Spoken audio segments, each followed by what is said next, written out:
turn off the transcript because that happens all of the time. Believe it or not, that is the start of every single recording, is me saying, let's turn off the transcript, and share my screen, which is the thing I forgot to do the other week. So hopefully everyone is able to get into the mural. One of you isn't. Is that because you're having issues accessing the mural link, or just because you're just happy to sit?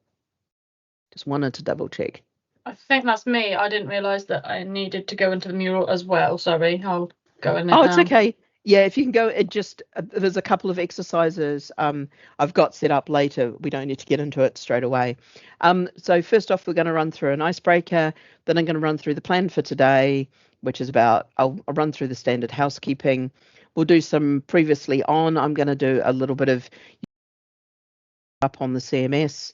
I'm going to go through what the private beta is, and we're going to play a game called Is This Stop Accessible? And I'll try to take you through how we're doing some of that. And then if we've got time, we'll touch on the indicator field. There's part of me trying to figure out whether I can run an entire meeting on the indicator field, and I'm not 100% sure, but I'm just going to tag it on to a number of meetings for a bit. So first off, we're just going to go through an icebreaker. Today, it's basically saying your name, your pronoun, where you're from, local authority, software provider, etc. And the question for today is elderly and access needs group. Is it separate to somebody who uses a wheelchair, somebody who might use a cane because they've got cane as an assistance technology if they are visually impaired rather than a walking cane? So starting off, myself, I'm Dr. J. I use they as a pronoun. I'm from DFT. I'm acting as service owner for NaPTAN. And is elderly and access needs group? No, because it doesn't describe the access needs that the person has. It describes something about them, which is a slightly different lens to put on how we do the groupings. So I am just going to bring up my list of people. Or actually, no, I'm just going to go from left to right as you are on my screen. So James, you're the next one up. So my name's James. I use he, him as pronouns. I'm from North Lincolnshire Council. I'm the public transport officer for the local authority. And I think that it's based on it because it's a piece of equipment. It doesn't necessarily identify the accessibility needs that they require. There might be more, there might be less. Fantastic. Thank you, James. And then Ceres, you're the next one up. Hi, I'm Caris. I use she. And I'm from Transport for Wales. Yeah, sorry. Is elderly and access needs? Is that what I have to answer then? Yeah. It's just an icebreaker question. It's not like I'm testing you or anything. Mm-hmm. It's more an opener for conversation. I don't really know. I'd say no. In a way, I don't know. Excellent. Yeah, that's totally fine, and I will try to remember it's pronounced with a more of a K than a C sound. Yeah. So it's Keris. Sorry. Yeah, it's Keris. Yeah. Coming from New Zealand, I'm doing my best to pick up how to say some people's names, but I'm really awful. Although I'm apparently quite good at Polynesian names. Alex, you're the next one up. Hi, I'm Alex. He, him from Newport Bus. I've also got Shane with me, who is foolish or brave enough to be taking on some NaPTAN work for me at the moment. Is elderly an access needs group? No, because it's too vague now. My dad is not like when my granddad was elderly, but also some things now are available for over 50s, and I'm only 10 years off that. So no, definitely no. Fantastic. And hi, Shane. Shane, you are welcome to do the same icebreaker as well and take part. Hi, I'm Shane. Pronoun him and him, him and he, him. Where am I from? From Newport Bus. Elderly? No. I'm a couple of years from that myself. Yes. Fantastic. Jonathan, you're the next one up. Hi there. I'm Jonathan Bigwood. I'm a he, him. I work for Central Bedfordshire Council, but I also look after NaPTAN and travel line data and that sort of thing for our neighbours at Bedford and Luton boroughs. As for elderly, my views have changed very slightly since my colleague there just described people over 50 as being elderly, so I now come into it by some definitions. Having a mother who's a bus user and she's now in her 80s, she has certainly got access needs, but whether you can just define access needs of all elderly people as the same, I wouldn't like to say. With accessibility, you do tend to get a mindset that people are either able-bodied, in inverted commas, or wheelchair users, and sometimes not enough thought for people who are somewhere between the two, the elderly, infirm. Mum needs a walking stick, her eyesight isn't as good as it used to be, so she's certainly got some access needs, but her access needs are not the same as a wheelchair user. Fantastic. And you spelt it out beautifully. I thought that was just such a great description. Deborah, you're the next one up. Deborah Glaves from Transport for Wales. She, her. Access needs. No, not for the elderly per se. I think access needs to be a wider age group, possibly. Fantastic. That's really good. And Bibi, you're the last one up. Hello. Hi, everyone. I'll put my camera on for a second. My name is Bibi Barahi. I'm from DFT. I work with Jay on the NaPTAN project, and my pronouns are she, her. Sorry, Jay, I came a bit late. My apologies. What is the icebreaker question? Is elderly... Am I supposed to answer something? Or yeah, well, you can give your thoughts. Is elderly an access needs group? It's just opening a conversation. Oh, I think I agree with Jonathan in that people have different access needs, and I suppose the assumption is the older one gets might not be as I don't know, might have different needs, but I don't know if those are distinct from other people. You know, just because someone's a bit old, there are plenty of people much older than I am are much more fitter and can do many more things than me. So I think it's just thinking about how to make, things like handrails in buses and public transport. I don't think that was put there just because of, say, an elderly access need. It might be a few different groups who might need additional assistance. So maybe that's the way to look at it. Fantastic. I asked that question because it comes up a little bit when we're looking at the personas of how we look at accessibility, and I just kind of wanted to touch on people's thoughts, and we'll touch on it a little bit later. So the plans for today, I'll speed run through the housekeeping. I'm going to go slightly slower on the previously on because we're trying with you some ideas, and I want to stop and get your feedback, which is why I was asking some of you to join the mural if you can, because we can put some stickies. You can let me know what's working. Then we're going to go through the accessibility private beta, what we're trying to do, how we're thinking about it, and as part of that we're going to play a little game called Is This Stop Accessible? And then if we've got time, we're going to go into the indicator field, because the indicator field is one of the biggest bugbears of the system, and I kind of want to show you some of the problem, and then we can start looking at what the indicator field might want to be. Now, I know from today we'll probably get a very Welsh view on the indicator field, which is completely fine. I have no problems with that. Jonathan, you can provide the English viewpoint and keep us honest. And then there's going to be the little feedback corner like always. So previously, seeing the previous meetings, there's a YouTube channel, there's an Eventbrite. If you sign up, you get at the moment I publish them, you get told about the Eventbrite. You don't have to wait for me to send out the newsletter, which is the next thing you can sign up for. And we tried to send out the newsletter generally the first week of the month, although this one is likely to be either the second or the third week of the month because of the bank holidays. The next meetings, I'm also very aware that the stuff that we can't say in the meeting today, I was just going to quickly, I needed to run through that because of the closeness to the local elections. We will be skating over anything that sounds like we're promising to do anything. We're just talking about this, that there are no promises being made or anything like that.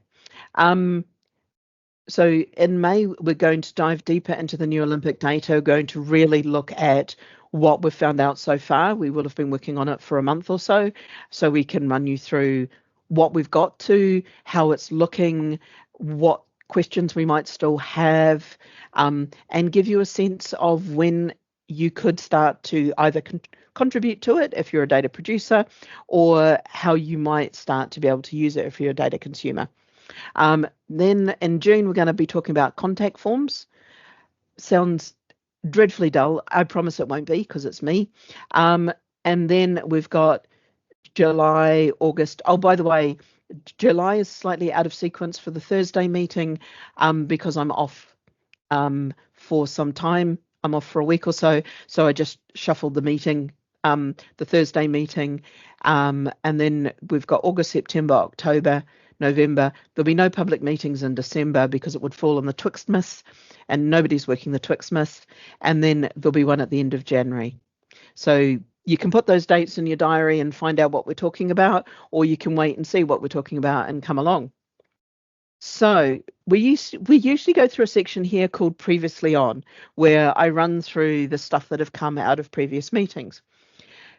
And one of the things that we're doing is we're starting to put in a CMS for NaPTAN. So this is allowing us to publish information on the NaPTAN site.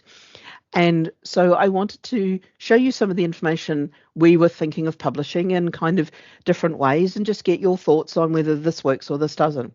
So if you've been receiving the email newsletter, you will have been receiving our performance metrics. And this is the one from March, which has our uptime, the number of LA files uploaded, and the number of stops that have been removed in the system. Very, very quickly, is this information of interest to you? Does it work for you? And is there anything else you'd like to know about the performance of our system?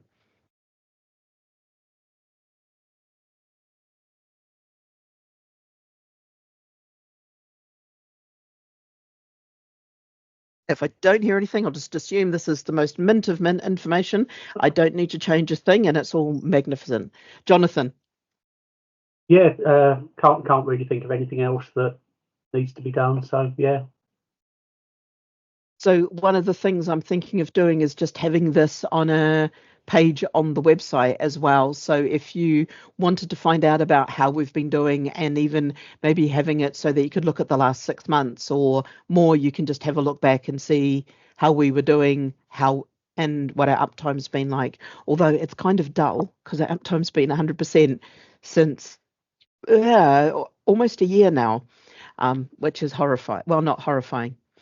Then the next thing, I've got a couple of services that we've got in private beta. So we're working on them, and you either need to come to us and to access this, or it's information that we've done once and we're going to be doing again and again. So first off, we've got managed removal, which is that controlled ability to remove stops from NaPTAN in a controlled process. Jonathan, have we got you on our list to bring you on? And would you like to come on and learn to remove stops from your system? Them dead stops, them stops that no longer physically exist. Good question. I've got a few that may be like that. Having said that, my NaPTAN data goes through National PTI in Plymouth through Andy Hole, who's not around this afternoon. So I'm not sure whether it be something that I would need to do in the Diva system that then gets fed through straight away, or whether it's something I'd need to ask Andy to do. So I don't think I know the answer to that. have a chat with Andy. Andy signed up to it, so and there's and the person from Oxfordshire is also signed up to it, Chris. So if you work the same way as Chris, Andy can set you up that way. If you work the other way, Andy can also do that. So Andy's got control of the system, has got access to the managed removal. And for Wales, just turning across to the Welsh people, because you're sitting like this on my screen, you're also able to remove stops. We've done it for one of the LAs, I think it was for was it Cardiff bus station? We finally got rid of, or Swansea bus station. There was a bus station that had basically been gone for over 15 years that we finally were able to remove from NaPTAN. So that is now possible. So anyone who works for Transport for Wales, Tansy is also on board. And if she will be able to talk you through how to do it within your systems, and then you may just need to come to us to get your access turned on, and that will be it. It will be that simple. So that's for removing stops that no longer physically exist. So that's grand. And Jonathan, have a think. If you've got some to remove, have a quick chat with Andy. All of Andy's local authorities are able to use the managed removal service. So it'll just be a matter of aligning between the two of you which way round we should do it. And if you need access, he can let us know and we'll take you through how to do it. Yeah, we'll do it. It's something that has come up. I think I have mentioned it, but I think it sort of tends to fall off the pile because there's usually something more important to worry about. But yeah, I'd like to get rid of the old bus station at Luton Airport that's now got the extended terminal building built over it, and that sort of thing. It's those ones. It's those ghost bus stops that will just occasionally pop up unless you throw them in the North Sea or something like that. And we're just cleaning it all up. And the snag is, I think Megabus have still got a coach service allocated to one of the bus stops that's not been there for some years. We'll help you work with Megabus and go, could you remove this? Possibly. That would be great. The ACO code split for Northamptonshire, we've done it. We've put the file through. We sent out an email at the start of the month, and it's all gone through. There were two small oops. We had an internal. We forgot to check one internal system, and we just needed to quickly add 305. It took a day or so for it to show in the national file. The second one is we didn't change the stop areas, trying to do the minimum that we needed to do, and that creates a problem in the national file. We're just working to resolve that because there's two sets of stop areas that have the same numbers. That was just to help Elise out by not changing the stop areas. We've realized now that we have to, so we're just going through and making those changes happen in the data, and that will go out. It just means if you're using the 305 file by itself, it's fine. If you're using the 300 file by itself, it's fine. If you're using them within the national data set or you're using them together, you might end up with an error being thrown up for duplicates because it's got the stop areas remain the same between the two files. We're just in the process of resolving that. That's on my list because I've got services from Bedford that go into either West Northants or North Northants. Again, I think it's somewhere on the list of things that I've dropped Andy an email to say, what are we doing about this? And we haven't really picked it up yet. And bluntly, I don't trust what of the operators involved. One, I'm not sure they're going to do it well, and the other, I know they're not going to do it well. You know you're being recorded, don't you? They will identify themselves. So this is great because Elise and I have there's a bottle of Marks and Sparks finest, cheapest sparkling drink. If she can get all of her bus operators to change their codes within 3 weeks, we've just put that on pause while we resolve the stop areas problem, but she is still running around trying to get all of her bus operators to change. So Jonathan, do you know Elise from North Northants? No, I think she did come to one of these meetings, but I didn't. Yeah. I didn't get her contact details. So can you either let me have her contact details or let her have mine, and we could do the talking to each other to make sure we do things at the same time and don't, because Northamptonshire is not part of the same travel line area as we are, so it'd be a bit No. embarrassing if we're giving one thing out and National Travel Line is giving something else out. Yeah. So Jonathan, I was just making a note, Finn, Elise, email. I will just email the two of you with me in the middle and just ensure that because all of the buses that she controls, she knows about, but you might be the buses that she doesn't, or the coaches that she doesn't quite know about. So I think that was a really good one to mention. Okay, and for that matter, if you've got a contact at West Northamptonshire, because I've got services that go across to West Northamptonshire as well. So again, it would be worth me having a contact there, because I don't think I know people there. Absolutely, I will drop an email to introduce you all. The West Northamptonshire person is about to retire, but we've got the new people in there just trying to get their head around NaPTAN and all of this wonderful complexity. And they've arrived at the right time because they're just trying to do a split of everything. So we're just sorting all of this out. So the other thing is with these services, this would be another little area or page where you'd be able to get this information and just be able to see it kind of laid out with these as like separate posts that you could go in and get extra information on or see the history of if you needed. Kind of a bit like a blog, but running in different topics. So very quickly, is there anything extra that you would like to see with any of these? And does this kind of level of information make sense to get a sense of the stuff that has gone in that you might need to know about and work on? Otherwise, if I don't hear anything and I don't see anyone go on mute, I'll just assume this is completely mint, absolutely perfect, and we'll start populating the site with information like this. Fantastic. And then super last, we've just got other NaPTAN news because I couldn't think of another word to call it. Just mentioning the data retention for which you don't need to do anything. One of the things that this does mean is that, and Keris and everyone at Wales will know, if there is a problem with an LA data, we had one of the Welsh LAs suddenly lost all bar about 20 of its stops. And an upgrade, we were able to restore it because we could go and find the last good file from our system and restore it to that. Well, Transport for Wales sorted out the problem on their side, and we're actually able to go and look back over the last 5 files that you uploaded. So if there's ever stops or data corruption or anything like that, we're able to get our hands on it pretty quick if you let us know. We're still struggling with street versus schema.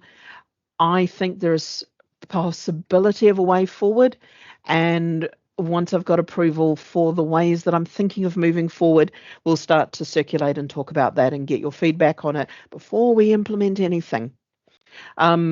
Precisely and accurately, I am so sick of talking about Ordnance Survey and Eastings Northings. You all supply Eastings Northings. The conversion to lat long, we've been checking it. Andes are actually really good. Going through Diva, the Diva system do quite well, and they're all within like less than 10 centimeters from where they should be, or should be in terms of the conversion. We are now trying to look at the outliers for that and just putting a little project in where we'll go and start talking to the people who are outliers and just looking at where those outliers are. Are they the ones stuck in the North Sea because you want to do managed removal? Are you consistently out because of a conversion problem? We're just making sure that everyone's staying within kind of sensible boundaries for it. And then there's also the fun of coaches. The thing is that coach references and the 900 coach stops are no longer required. We know that there is one of the operators who uses the coach service, the Coach National Data Service, that still uses a 900 stop naming convention. We're trying to work with them to get them using the right stops. Jonathan, this may very well be your megabus people as well. Coaches are not the coach providers are not really making a lot of changes. But we're picking this up because we're also working with everyone at Heathrow to improve the labelling and the stop layout, matching it to what's physically there at Heathrow, which is actually quite challenging because most of Heathrow's not got direct line of sight to the sky where everything is, which means using a GPS is a little more difficult. So we're having to figure out ways of mapping everything. Sorry, I just thought I'd mention that Heathrow's a mess, and we know it's a mess. We're working to fix it, but it's hard to fix it because you can't see the sky. Who knew that would be a problem at an airport? Jonathan. Yeah, I had the same in Slough many years ago. We were trying to sort of locate our bus stops in Slough bus station with a GPS kit, and the old Slough bus station was the ground floor of a multi-storey car park. You couldn't pick up a signal. Yeah, we're doing it by we know the road. We've got pictures, so we just line them up as best as we can, and do it that way. As long as we're pretty much aiming for where the person needs to stand, where a passenger needs to stand, we're kind of there. So this is also the kind of format that we would do for doing other news, just having that kind of headline in a short section. I'm assuming this is non-controversial and probably a good starter for 10, and we can tweak and work on it as various things come out of the meetings. Excellent. Much appreciated. So, you will have heard some stuff, just totally running through accessibility really fast. Last month, we passed our GDS Alpha assessment. That allows us, that means that the government data services said, you've done enough thinking, you've done enough playing around with the proof of concept, you can now actually start to build something and release it off to controlled number of people. It's kind of difficult to do with open data, control the number of people, but what we're doing is we're working on how much data we're presenting, and we're also just going to be really clear and open and publish up on the CMS where everything is at and what the provenance of all data is. So we're going to focus on bus stops rather than the complex places like Heathrow Airport and King's Cross St Pancras. We're going to focus on bus stops because they're 97% of NaPTAN's data. They cover the first and last mile of any journey. If you're lucky enough to live in London, you're what are they trying to do within 400 metres of a bus stop? I know that's slightly less possible outside of London, but I know that there's a lot of small places, especially in Wales and rural areas, where there are bus stops and they are the only public transport available. So knowing how accessible they might be is going to be really helpful for people. We've made up some personas and we're going to talk about those. They're informed by the other work that's going on, and we are beginning with wheelchair users. Not because we think wheelchair users is the only persona, and we're in fact working so that we can extend it to visually impaired users as well. The problem we're solving, basically, anyone without access needs can plan a journey that is multi-operator, multimodal, and crosses multi-LA boundaries.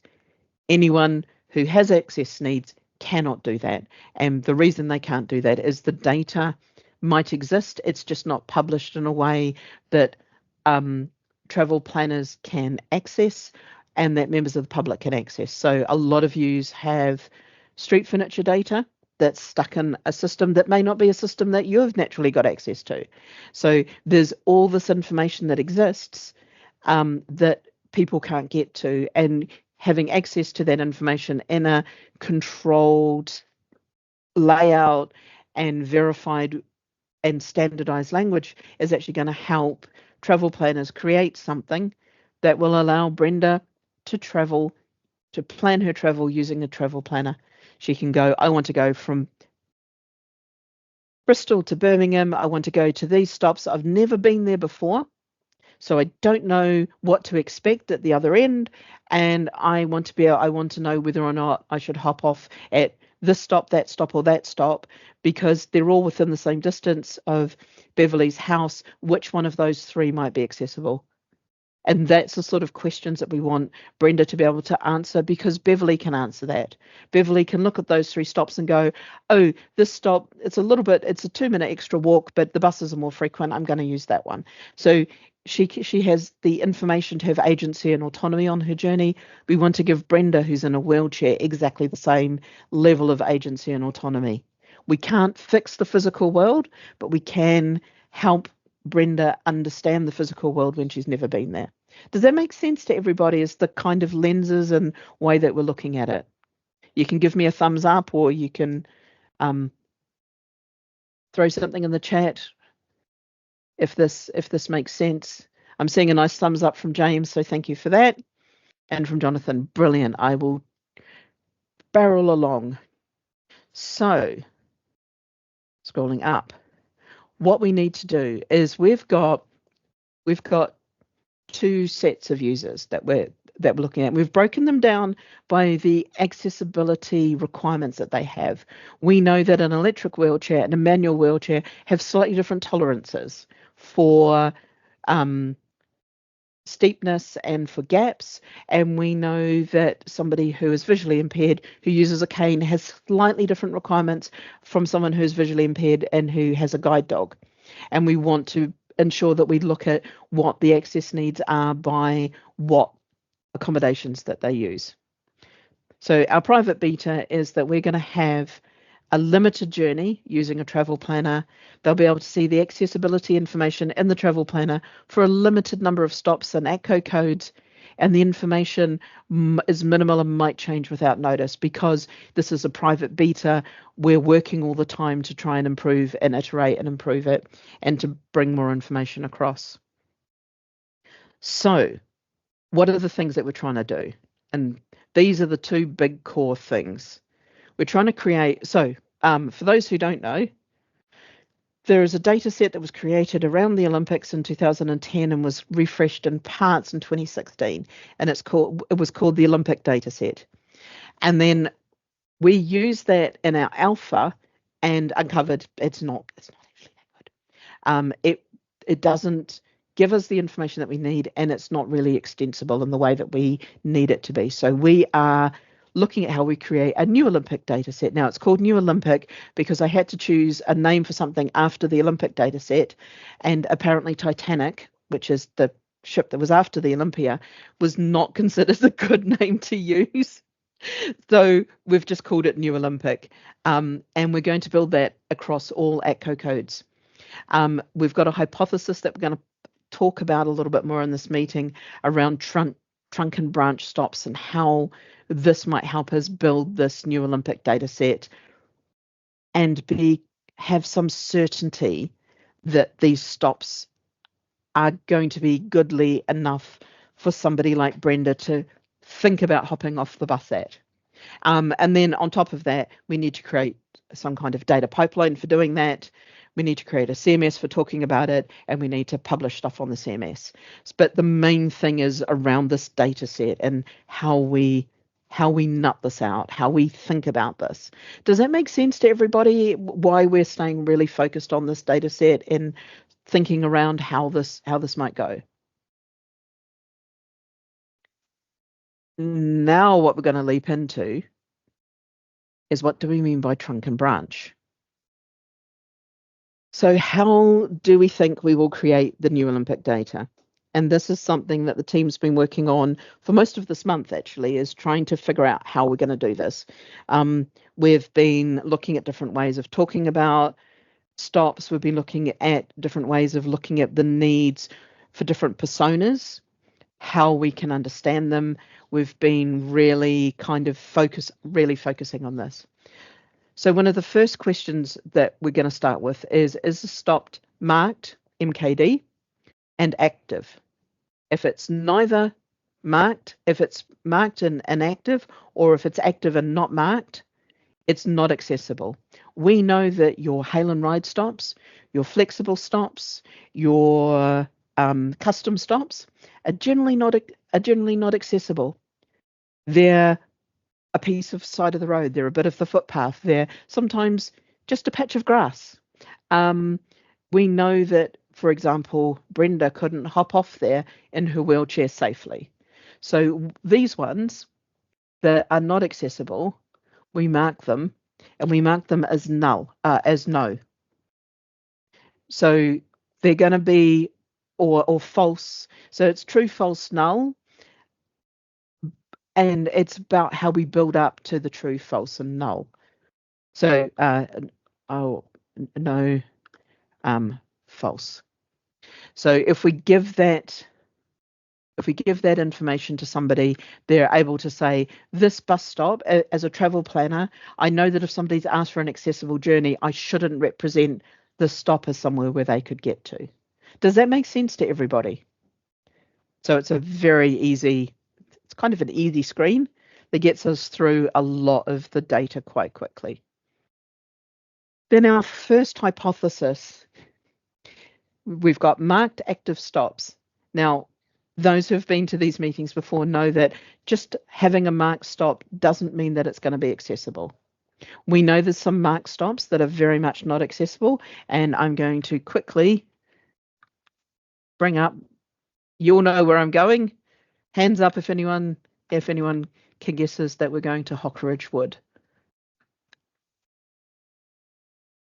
Because it's my favourite marked inaccessible bus stop, simply because I nearly got run over trying to take a photograph of it, so I figure I might as well use it as much as possible. Hockeridge Wood, by the way, is beautiful this time of year. Lots of bluebells, really, really lovely spot. Here are its bus stops. Now, these are marked stops. These are active stops. So what we need to do is figure out how we can say what type, are these stops accessible or not? And we can only use the data information that we've got, that we can get our hands on. Does this make sense of the problem that we're trying to solve? Yeah, very much so. So, oh, brilliant. Thank you, Jonathan. So what we're looking at is, and this came up from a conversation in one of these meetings when we talked about the Hockeridge Wood problem and how we tell an accessible stop from an inaccessible stop. There were a couple of people, and it was said at more than one meeting in slightly different ways, was if it's a trunk, and I don't think they used the word trunk, if it's a high frequency stop, the person said, I try to ensure that it's accessible because so many people are using it. And that got me thinking, can we tell the trunk stops, the ones where you're likely to have spent money, from the branch stops where they're a marked stop, there's some infrastructure there, but they're not accessible for insert reasons here. So one of the things that we're now going through and looking at, is this a way of telling our trunk from our branch? So I'll just zoom in very slightly. We've got two sets of buses, two sets of bus stops. This one is in the middle of Chesham. This one's on the outskirts of Chesham. And you can see that this one has multiple routes, multiple times an hour. This one has one route that goes maybe once a day.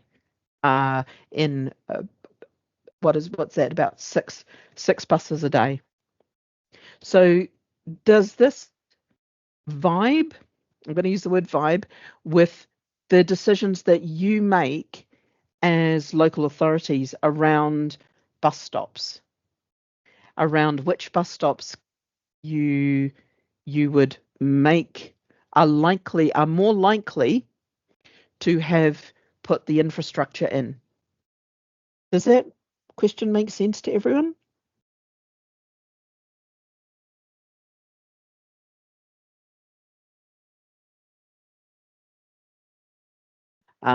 And I can, in fact, what I will do is I will bring up, you can tell I do Google Maps a lot. Chesham, there we are. And if I zoom into Chesham and zoom into the main, here's Chesham Station, and the nearest bus stop is just by this roundabout here. So if I click on here, we can see the number of routes that go through this bus stop. And we can see the departure board, that there's lots of buses that are leaving between now and 7 o'clock. So to me, this feels like a trunk. This feels like somewhere where it's the center of a lot of routes. It's not a feeder service, it's more the starter for a lot of routes, like coming up a tree. You've got that trunk part and then you've got the branches spreading out. Does that metaphor make sense, or that language of talking about it?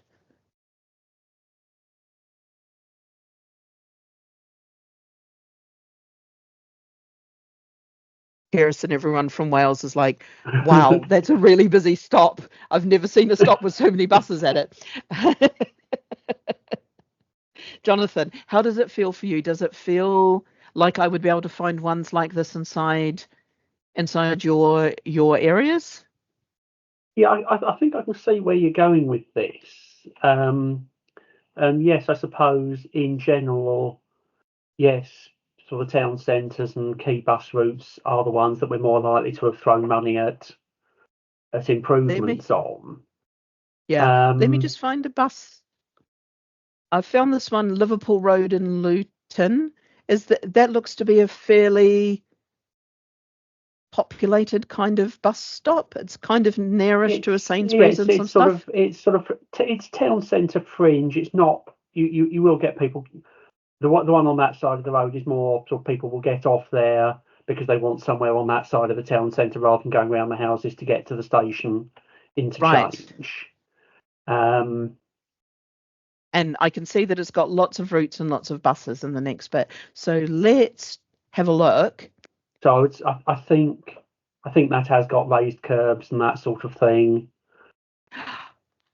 Look at it. Oh my God, this is absolute mint. This is excellent, because I'm going to use this one as one of our examples that we're going to have a look through. It's got one question that I would have, but everything else I can see. It's got a raised curve. I can see it's got a bus shelter. I can see it's got seating. I can see it's on a hard standing. It's a wide pavement. And the one thing that we need for one of our personas is a controlled crossing. But I'm assuming because it's a dual carriageway doodad, the controlled crossing is down along the way that I'm pointing. Is that right, Jonathan? You've got controlled crossing down in the direction you're going. There's a subway that's now behind where you're standing. Perfect. Which I think has got ramps and that sort of thing. Brilliant. I will leave this one up because we're going to go and have a look at that. So, Jonathan, in your let's go to Keris. What part of Wales should I go to try to find something similar for Wales? Any ideas? Probably Swansea, around by Swansea. So this is just doing Swansea City Centre, Swansea. So this is just doing a little bit of are we kind of on the right track, or are we a million miles away? No, yeah. Ooh. So where you are, but not. That should have quite a lot. It's got quite a few buses. When we look at the departure board, we can see quite a lot of departures. So that's brill. So let me drop my person, and we'll see. Never drops the right way around, and I struggle with this rotate. We have a bus stop. So we can, when we get to is it accessible, we'll note down all the different things that we see, and I'll talk you through the way that we're looking at it. But that's got a raised curb. It looks like a raised curb. I'm right, aren't I? Yeah. It's got a bus cage. It's got a shelter. It's got a pole, and because it's a dual carriageway, I'm assuming in one direction or the other will be a controlled crossing. I think it's the other direction, but yeah. Perfect. I'm not, entirely familiar with it. But Keris? Pardon? Do you want me to answer that? Yeah, you do it. I'm not familiar with Swansea really. I just know that it's busy. There is a controlled crossing. It's further along, not the way you're going, the opposite direction. So it's further along this way somewhere. Yeah. I can see traffic lights. Right. Yeah. Yeah. Gosh, I really had to squint to see those. Okay, fantastic. So these are what we're defining, or what we're thinking of defining as trunks. So we're using trunks and branches as a metaphor. We could use frequent and non-frequent, but the frequency is going to differ by each local authority, we believe. So we're going to have a look around, because what might be super frequent for Jonathan and Keris might be relatively infrequent when you're looking at somewhere like Manchester. London is a special case, of course. London is. So we're going to do London ever so slightly differently, I believe, because basically everything's accessible because of the way that they have set up a lot of their stops, and it's going to be almost by exception. Does this notion of a trunk or a busy stop or something like that make sense? As kind of like, yeah, we're slightly more likely to find those, because we're then going to go and have a look at these, and this is more to double check this hypothesis and make sure that it makes sense for you, that we can understand and talk about it. We've got this notion of branch. These are these relatively infrequent stops, and this one is called Marston Close. So I go maps and I go Marston Close, Chesham. There we are, Marston Close, Chesham. And there's a bus stop nearby. If I zoom on in, any thoughts on, so if I look at this bus stop, it's got one bus that runs through, and I've not even got departure information, because I don't think it runs today. It only runs 2 days a week. The fact that I know this about bus stops, I'm sorry. It's not an obsession, honest. And here is our fine bus stop. Does anyone want to tell me if that's an accessible stop? It's not. Thank you. That was quite an easy one. So, well, it's got one piece of street furniture that allows it to be accessible, in that it's on hard standing. It's on a footpath. It's got either concrete, the street piling, whatever it's called, cobbles. It's not on grass. Sorry, I couldn't even think of how you describe it here. It's not on grass, it's asphalt or something similar. That's the one thing that the stop has going for it. Except that the lack of parking enforcement means that the bus will have to stop in the middle of the road, and you'll have to step up and down from road level, not curb level. Yep. So even with a kneeling bus, most ramps would not be able to make it. They would be too steep for electric wheelchairs. They might be okay for some manual wheelchairs, but probably not. But somebody who is blind or partially sighted might be able to still use this, as long as the bus can kneel down.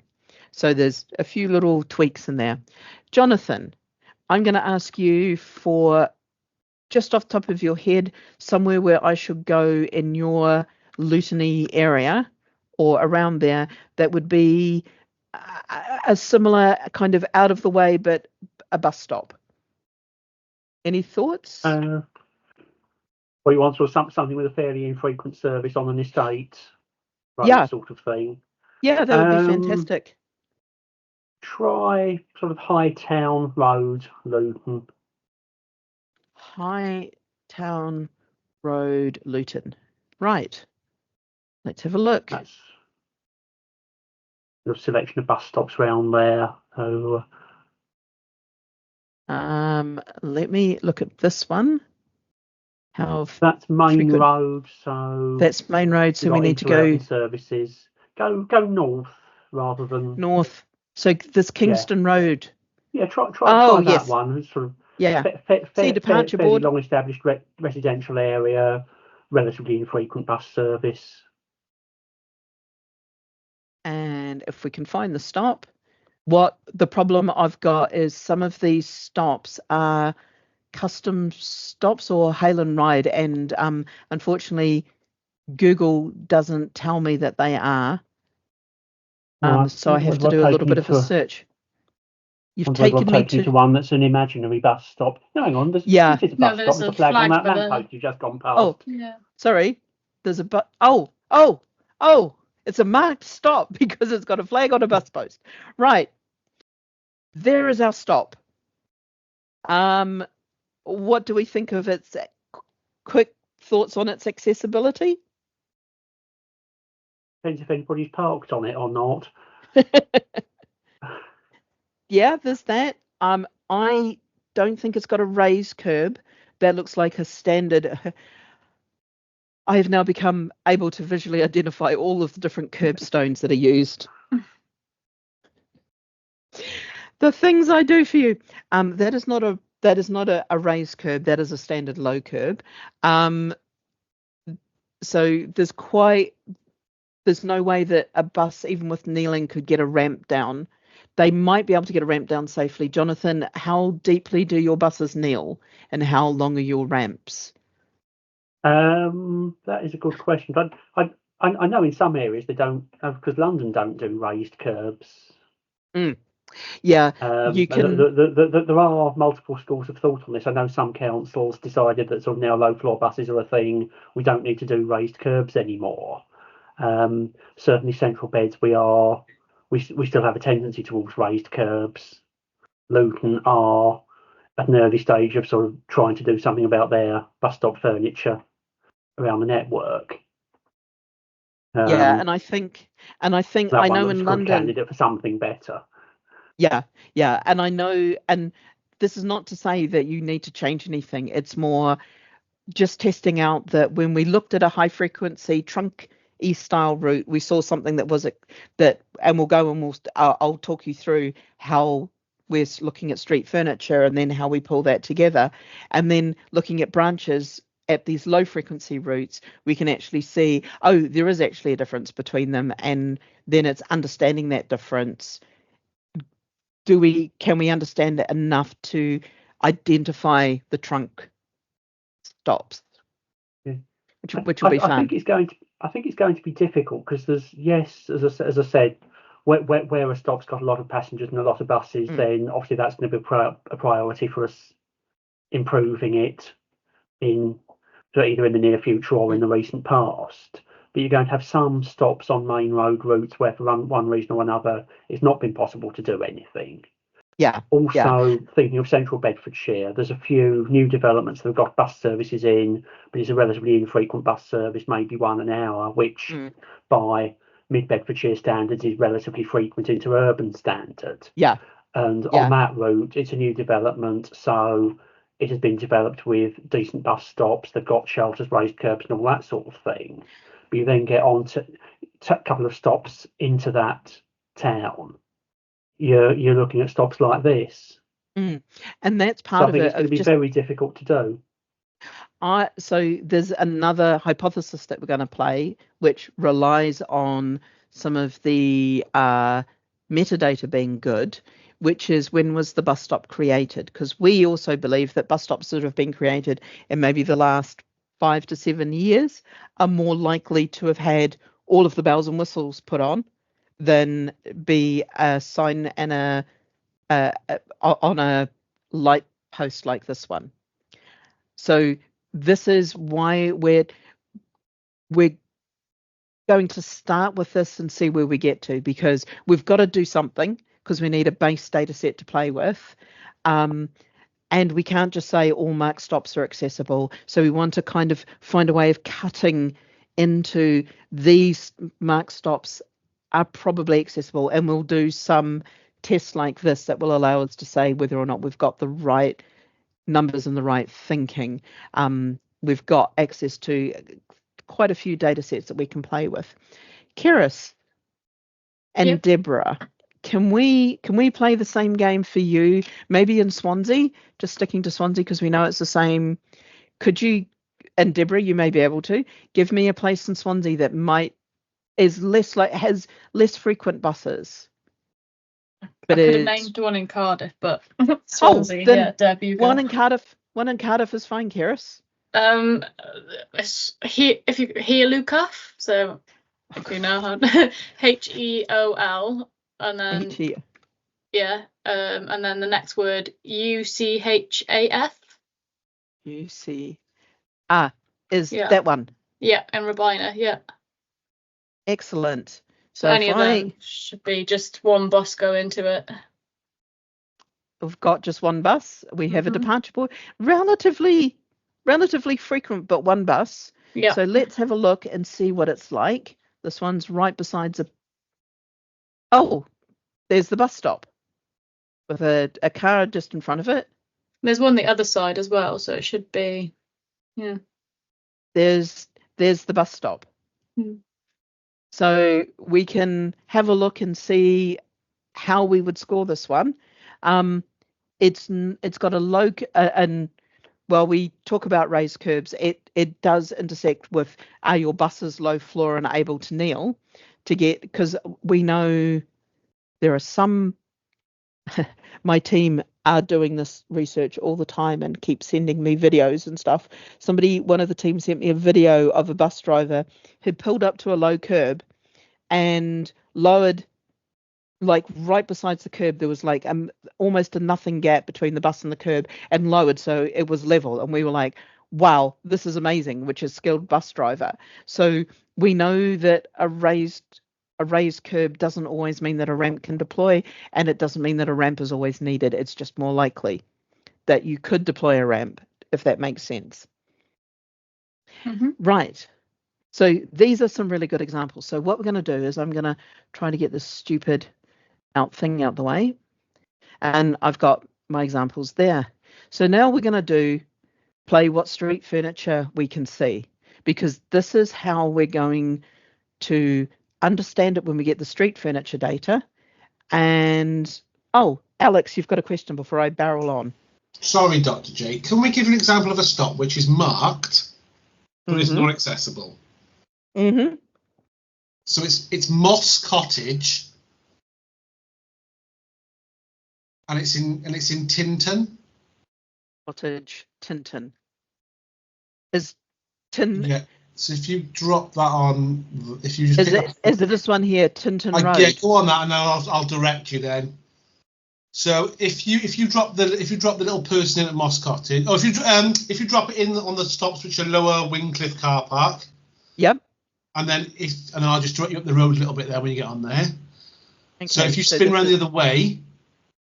Sorry, you just need to bear with me. That's it. And then if you just go up that road a little bit. Keep going. Keep going. There you go. Oh, these are perfect. These are absolutely perfect stops. There you go. And if I, how many buses per hour go through that? Do we know? Hourly. Okay, yeah. Even more perfect. That is amazing. So that is one of the ones that we don't want to mark as being accessible in any way, shape, or form. No, and this is something that we're having a problem with now with the new accessibility regulations with audio announcements, because the bus stop is marked. It's in NaPTAN. So what we're now going to do is we're now going to call out a stop name on the bus to our blind or partially sighted customer, and basically be telling them, oh, by the way, there's a bus stop coming up which we're saying you can get off at. And then we pull up at that, it's marked. Obviously, it's not even our own bus stop. It's actually something the highway authorities put up.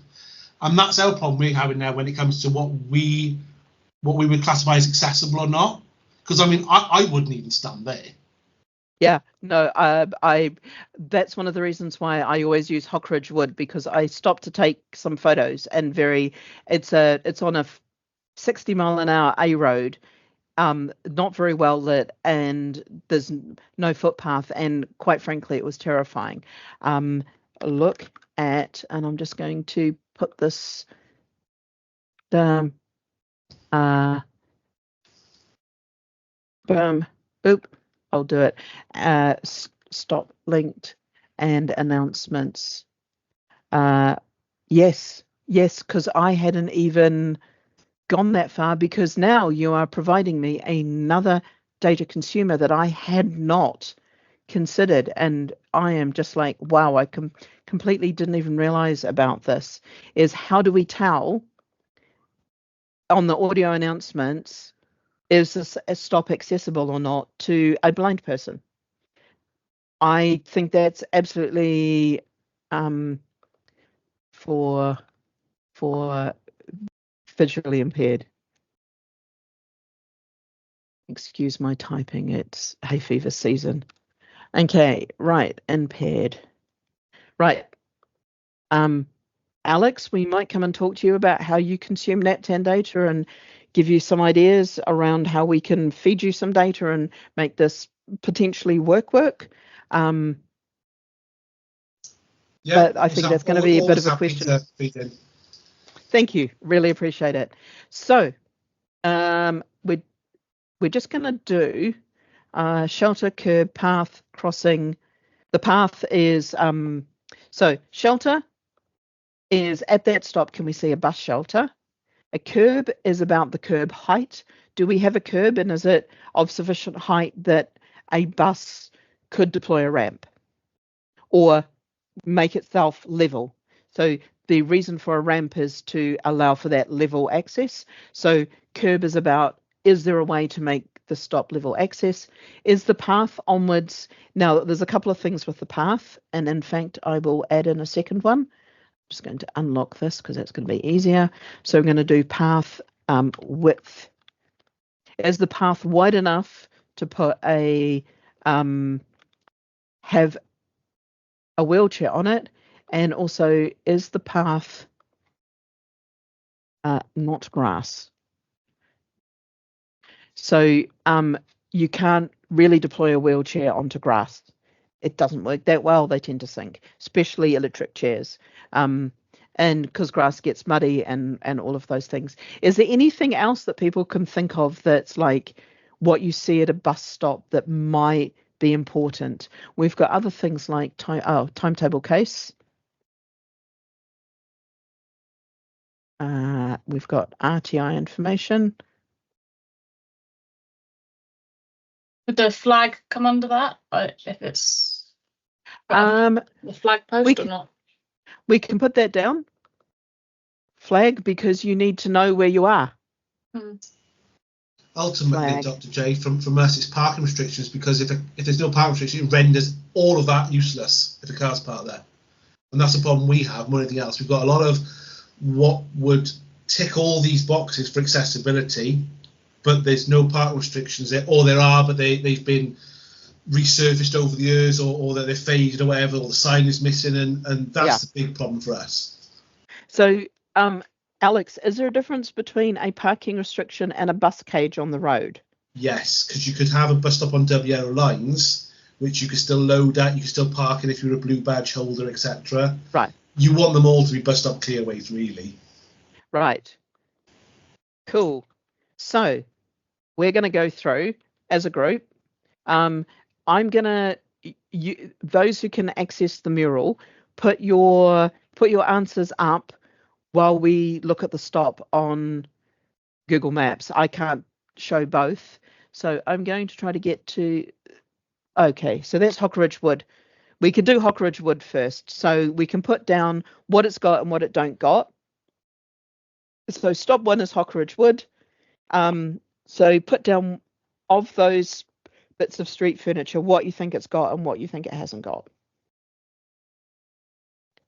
Or even just put down what it's got as a tick or a cross. Does that make sense, what we're trying to do? Yeah. Yeah, cool. I'll give you another minute or so for doing that. Actually, what I should do is I'll throw up a timer. Do you all know how to use Mural? I can give you a quick run through. If you click on this one here, sticky notes, you can grab a sticky note.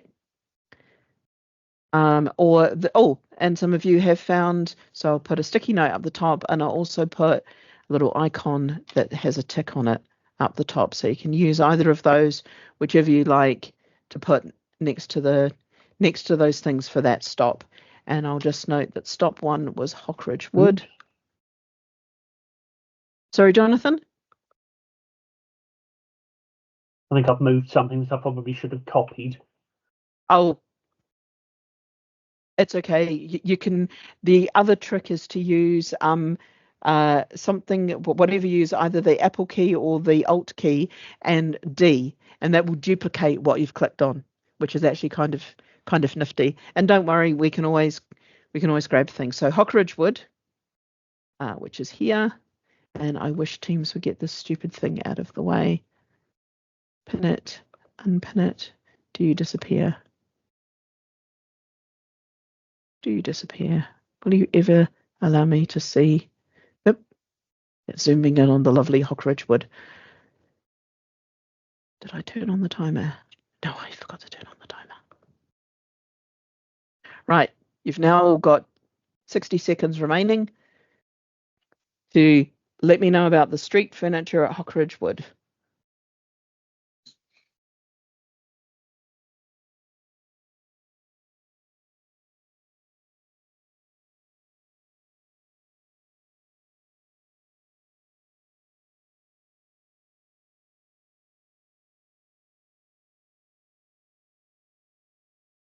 Ding dong.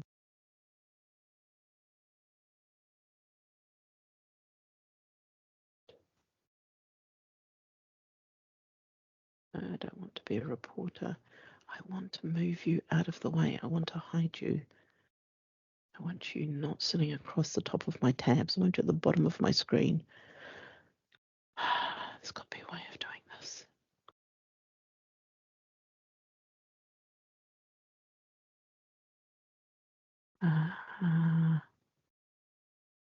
Meeting options. Just bear with me while you're doing that. I'm trying to see where the share screen. No. Right. Let's go and see where we are at. Oh, that was perfect from me. Okay, so we've got Hockridge Wood. We've got a little X. Has drainage curb, so not flush with road. Could use a wheelchair ramp at kneeling. Path with wide enough of cleared of leaves. Crossing, no crossing. Path, not grass. Path at stop bit. There's a timetable case. There's no RTI information. There is a flag. There's no parking restrictions. There's no bus cage on road. This here is not a path that you can walk on. It is really what you can't see is this basically falls off into a very steep ditch within less than a meter. I walked from the driveway here down to the bus stop and very nearly got hit by at least one car, because that's actually about, that bank between those two levels is over a meter high. So yeah, there isn't a path. I don't know how anyone survives hopping off at that stop.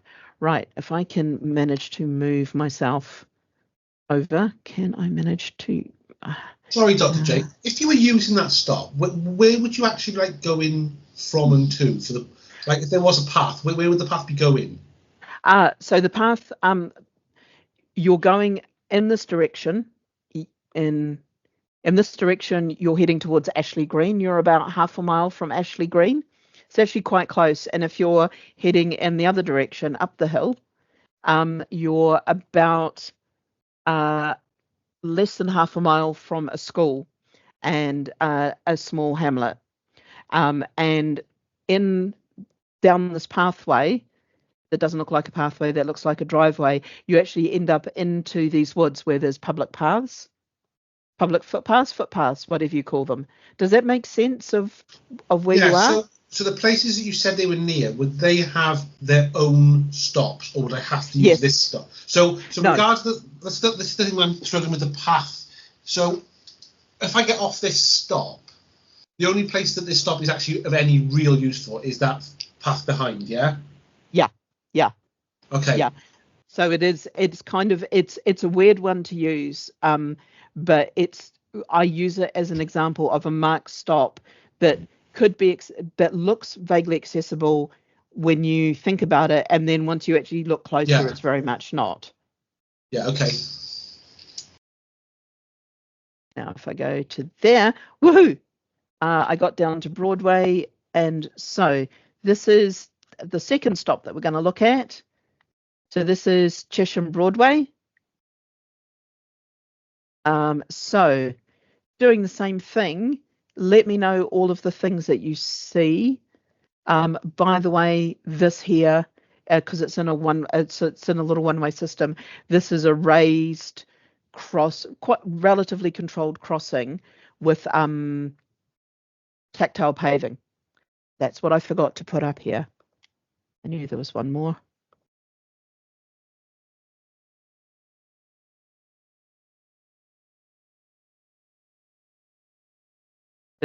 So the next stop is Cheshire Broadway.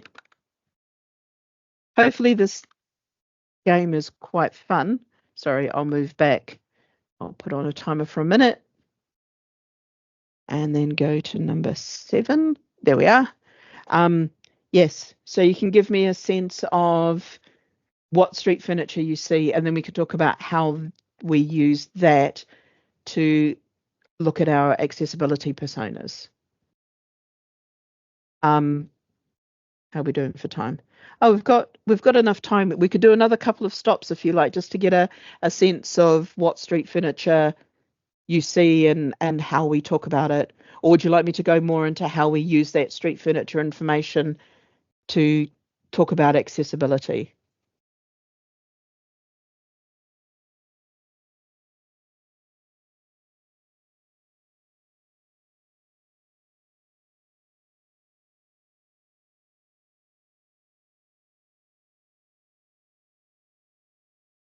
Just bear with When me. you say bus cage on road, what do you mean by bus cage on road? So the bus cage is this. As far as I knew, it's the markings on the road that indicate a bus stop. I think it's called a bus cage. Am I right, Jonathan? I've certainly heard it called that. I don't know whether it's an official or legal term, but yeah, basically the bus stop marking, which incorporates parking restrictions. So what I'm going to do is I'm going to run back here. So on Cheshire Broadway, I'll just move that over here. We can see a curb. Yes, but access from the shelter to the stop for someone partially sighted or blind. The bin is in the way, a litter bin is potential obstruction. Standard curb height. We've got some path widths. We've got a crossing. We're on path, not grass. We've got a timetable case. RTI info, maybe.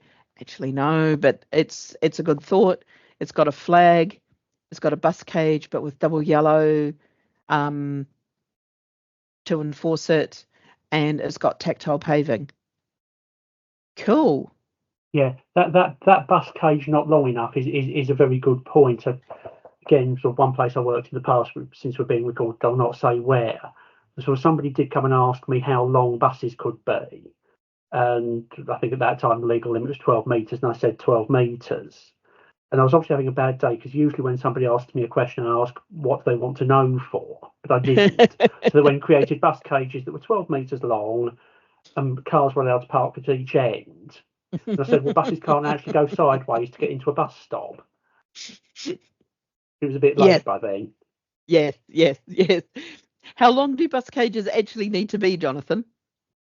I'd have to go and look it up, but certainly longer than the buses. I think about twice the length of a bus is ideal.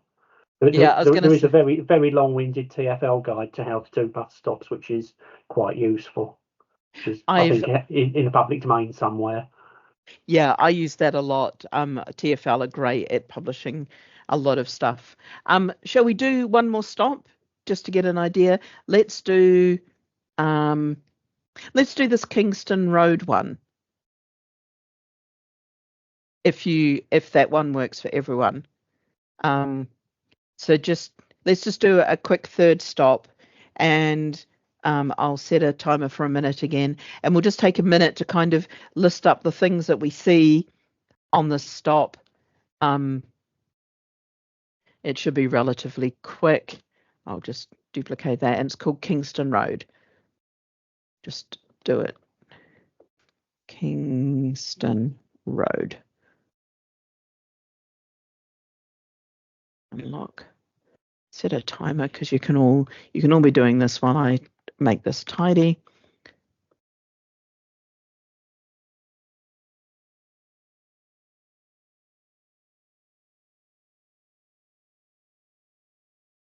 and I'll run back and show us Kingston Road for the people who haven't grabbed the URL. I can spin it around if you need. It also looks, am I right in that this is a decently steep street, Jonathan? Yeah, that side of town is quite hilly, hence being known as High Town. Right. With the UK, I never have any idea because there's always high streets. And so high can mean so many things here other than like higher. Yeah, no, in the case of High Town, it is it is sort of up the hill out of the river valley that runs through Luton. Ah, fantastic. I will actually get some geography of the UK while I'm doing this. So we've got, yes, it's Kingston Road. So it's got no shelter. It's got a curb, but it's quite low. It's on path, not grass. The timetable case is there, but not in great condition. Parking restrictions, no, but road markings, this would be fairly accessible. This is well lit, which is another good requirement. Excellent. Yes, that's another one, is street lighting.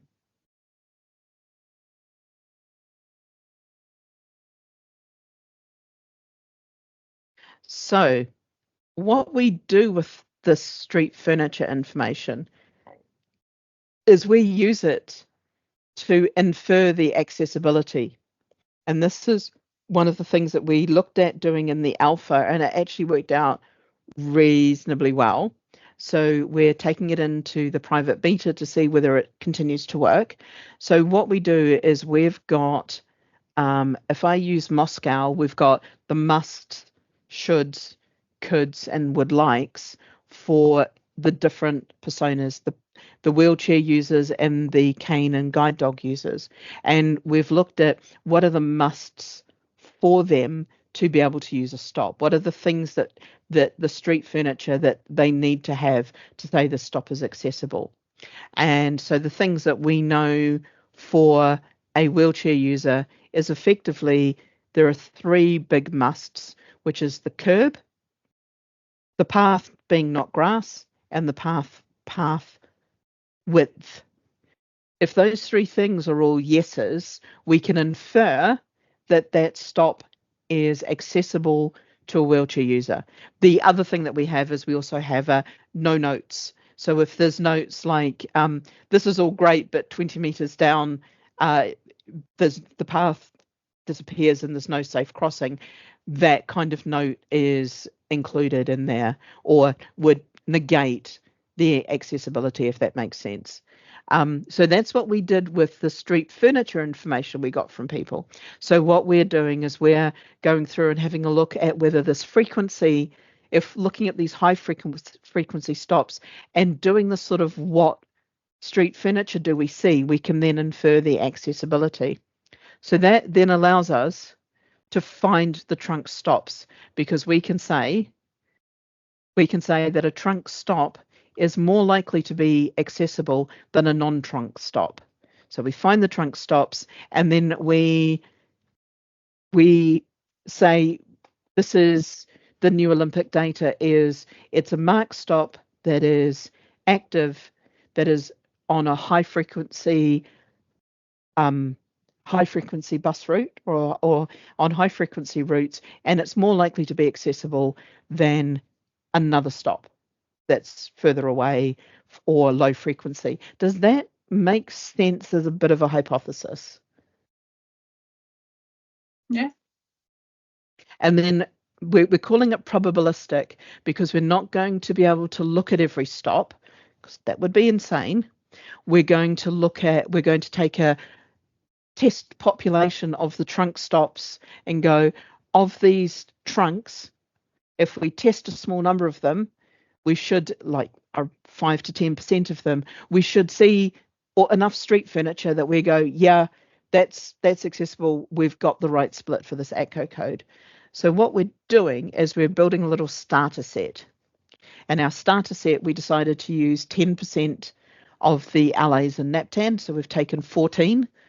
We could do 15, but we did 14. 14 ATCO codes. that we've got some suburban, some rural, got Birmingham and London, Swansea and Glasgow as our kind of urban centres. We've got the incredibly rural 602, which is the Orkney Isles.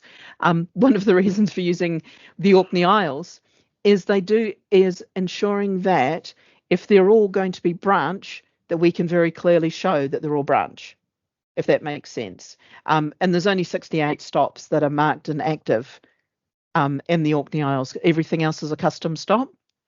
I chose wisely.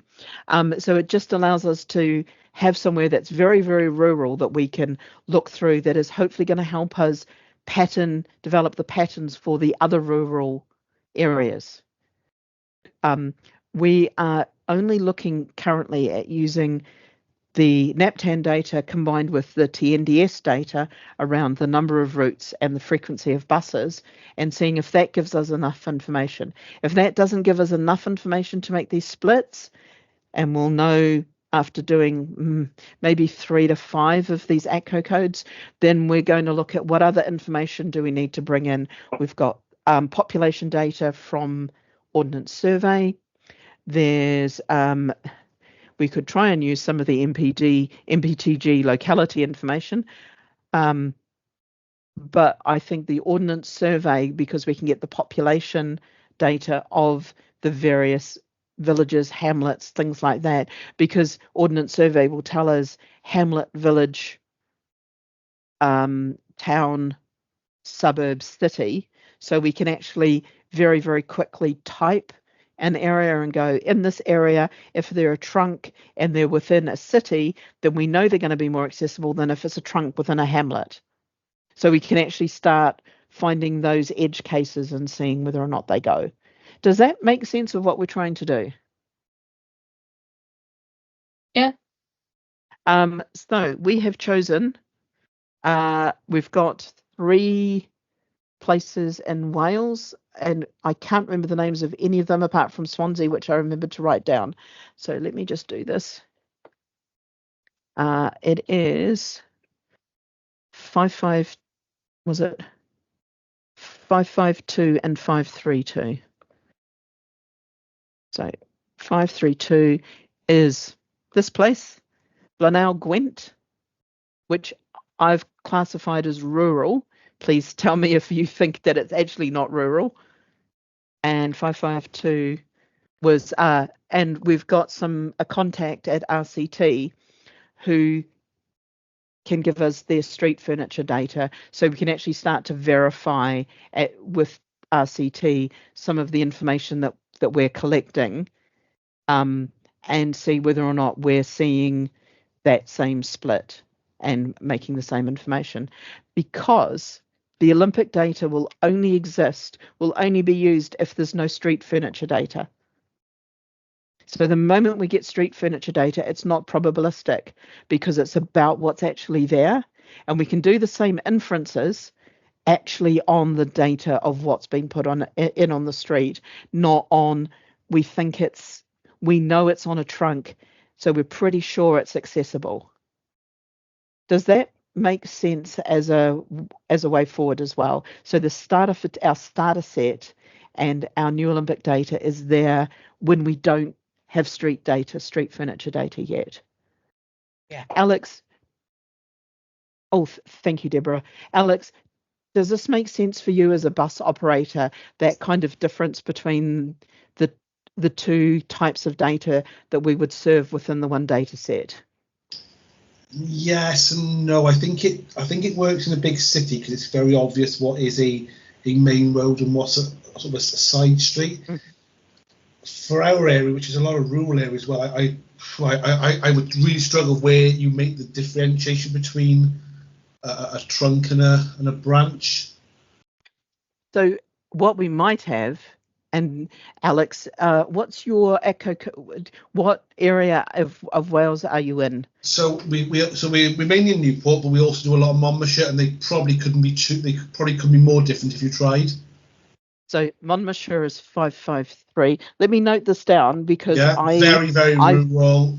little towns dispersed. That stop I just showed you is in Monmouthshire. Very, very sort of main road linking villages, that one there. And then Newport, which is basically a city. So, yeah, our two operating areas are so different. So what we might end up with, because rather than showing truth, if we don't have information, we would effectively, with the new Olympic, is we would show null for something like Moss Cottage, in that we don't have information about its accessibility. Right, okay. Until we get the street furniture information, and then we'd be able to say true or false. But so we're doing true, false, null, so we can tell you accessible for who, like wheelchair accessible, blind user accessible, will either be true or false, and then there'll be a null for we don't have any information, because I think it's clearer for us to say we don't have information than in some cases, and I know I've just said that we're going to take a guess on the trunks, but we can make good educated guesses on the trunks. For these ones where there's very few, we're just going to say null. We don't know. So all of 553 may actually end up as null, whereas Newport, which is, where is Newport? Sorry, where was me? 531. I will go and have a look and see if I can add one or both of those to our MVP and swap them out so that we've got some nice mixes. Karis, you have thoughts on what we've chosen? No, but I just have it like, so with where you could put in this information, would it be when you're not uploading it, but putting the stop information into NaPTAN? Are you going to add some more bits? So this is the bit that I probably should have. Let me just grab up a mural and I can talk you through it, because this is the bit that I didn't put in the explainer. And where is it? Showcase meeting. I'll just run to that last showcase meeting. So what we did was we did this funky thing here. Kind of funky thing here.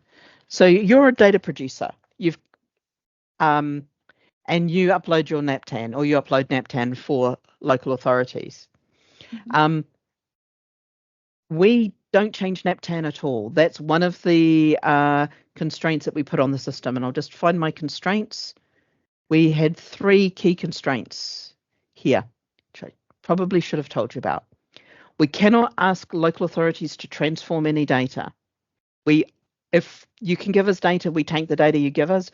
We don't ask you to change it, do anything with it. We might ask you to put it in Excel, but that's literally about it. The data has to exist already. If you don't got the data, we don't got the data. We don't ask you to go out and create an audit or do anything like that. We just take what data you've got, and it must already exist. Now, sometimes it exists with another supplier, with a contractor and another department, and it might take you ages to run around the houses and find it. But we know that the data exists somewhere within most LAs. And the final constraint is we're not allowed to change the NaPTAN schema 1 iota. I am not allowed to touch the schema, much as I would love to. So what this meant was we have NaPTAN, solid, stable NaPTAN. We also have a little accessibility data set, which will host Olympic data. The Olympic data for an LA will then be overwritten by inferred data from the street furniture. So we look at the street furniture and we infer something. And then if somebody is mad enough to have gone out and have done an audit about accessibility at some point, we will take that audit data in as well. But we're mostly working with these 2 data sets, Olympic data, or what will become new Olympic data, and street furniture data. And then to our data consumers, people like Alex, they can be given access to join up NaPTAN data and the accessibility data. So they are able to get, for example, an ACCO code for a bus stop.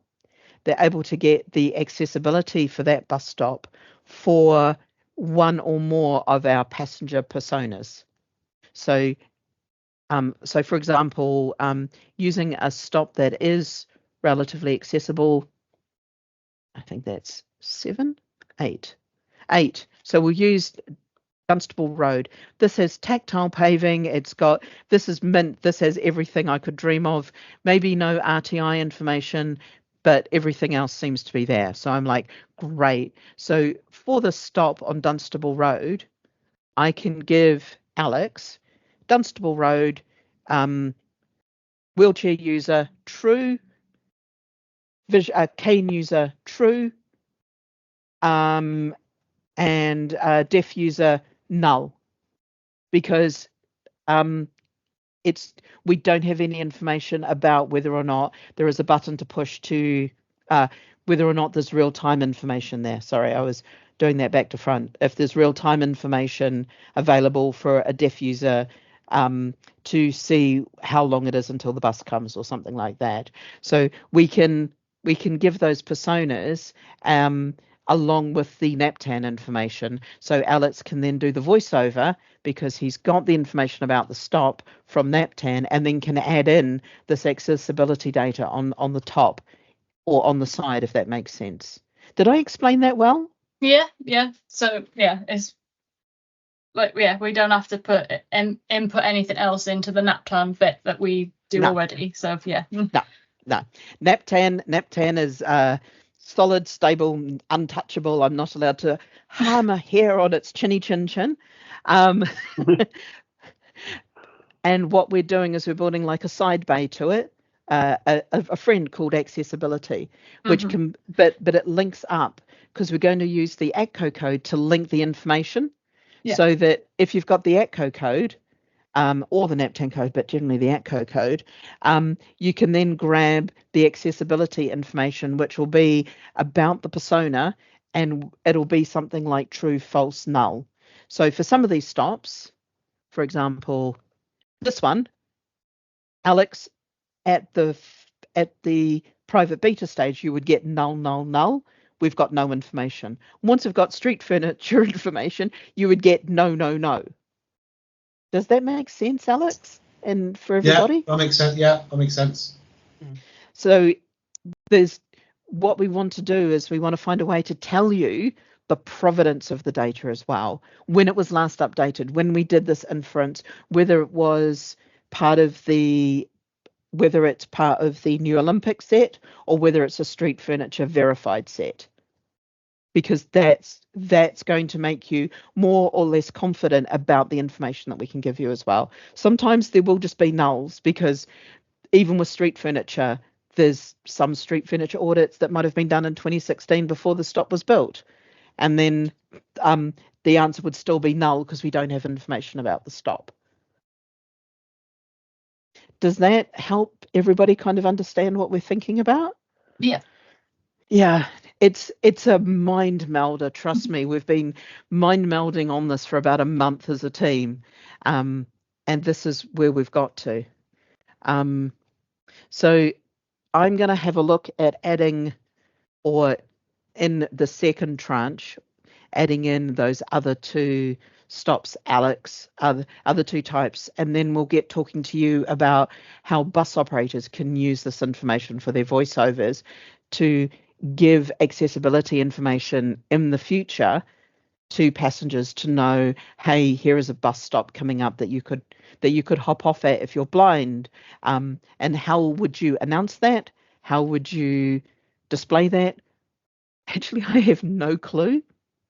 And this is one of the things that would be really interesting to work with you and your passenger, your access needs passenger groups to try to figure out the best ways that we can give you information that will help you help them, if that makes sense.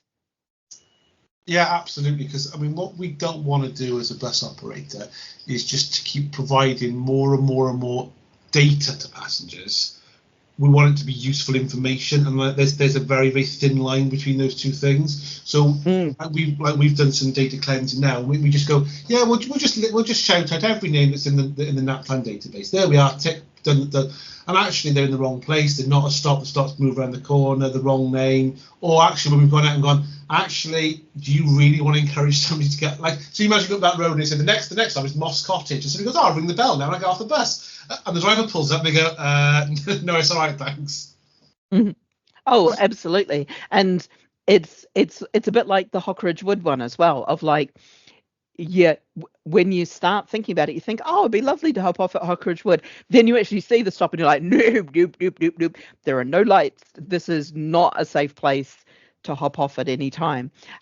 So there's lots of interesting complications. And I think looking at that voiceover, that's a really, really good data consumer, that because we were focusing on travel planners and travel planning, we hadn't considered that other piece of how that NaPTAN data with the voiceovers gets used. So yeah, that's going to be, because you can also display it in your apps as well for your deaf passengers. I was about to say for your deaf passengers, and for your your wheelchair using passengers can also get that information in your app as to whether or not they can use that stop or not. And that's kind of what we're aiming for. And the entirety here is so that Brenda, in her wheelchair, has some ability to figure out how she's going to get to Beverley. Because at the moment, you can imagine what it's like. I mean, I walk with a cane. You can imagine what it's like trying to figure out which bus stop to hop off at in places. Because you've never got any idea as to whether, especially if you're in the wilder ends of Chesham, where one of my friends lives, whether or not which bus stop I should hop off at, because she's between some bus stops. What the road is going to be like. I do a lot of Google Map searching, and it's like so many people with access needs have to do all of that work. And what we're trying to do is just move some of that work and provide it in some way so that everybody has a little bit more of a chance of planning a journey. Does that make sense? And does it feel like a good goal for us to aim at? Yeah. Yeah. The other disability, Dr. J, in this as well, is people with learning disabilities, because they really struggle with is it a stop? Is it not a stop? Does it look like a bus stop? I've been told that a bus stop should have all these things, and I've got to somewhere that's and that kind of thing is also a real barrier for somebody who struggles with just sort of their general day-to-day orienteering. That's a really good one, Alex. That is another persona that I think we will start to bring in with our MVP. We're trying to start off as small and as light as possible and build it up. But I think that learning, I'm trying to think of the best way. Learning disability might be the best one. We've also put it in as cognitive impairment, people who have various levels of autism, ADHD, learning difficulties. All of those intersect a lot. Also some anxiety and mental health as well, of being comfortable that what you're going to see at a bus stop is what you're going to see at a bus stop. It is quite a tricky challenge, I have to say. All of this is a tricky challenge. Deborah, do you have any thoughts? I saw you popped off mute there for a second. I think, yeah, what you're saying is right, but I also think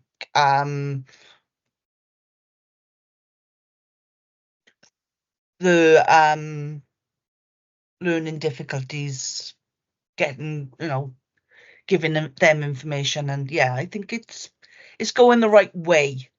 I think a lot of Wales is going to be very difficult, besides the cities, to figure out what is what, because even in parts of Swansea, it's very inaccessible, and there are no bus stops, even down the Gower, where you have hundreds of people, tourists going. The stops aren't great, or there are no stops at all. So places like, so a lot of Wales is going to be quite difficult to do, I would imagine. Yeah, I think, and this is kind of one of the things that I want to I'm going to run a little side test with the two, Monmouth and Newport, is just looking at how many we would have to mark as null. And this is, or no, and this is one of the things for why the Orkney Isles was also really interesting. This is the number of marked active bus stops that they have in the entirety of the local authority. That's not all of the bus stops they have. They're a relatively small one. I think they've got about 400, but most of their stops are custom stops or hail and ride, and we can never make those accessible in terms of the personas that we're first starting to look at. But when we move on to people with learning difficulties, how do we indicate a hail and ride stop in a way that's really nice and clear for somebody? Or a custom stop that's really nice and clear for somebody, because it blows my mind as a Londoner. Well, I've been here nearly 20 years, so I can call myself a Londoner. BB might raise her eyebrow at me and go, I'm the real Londoner here.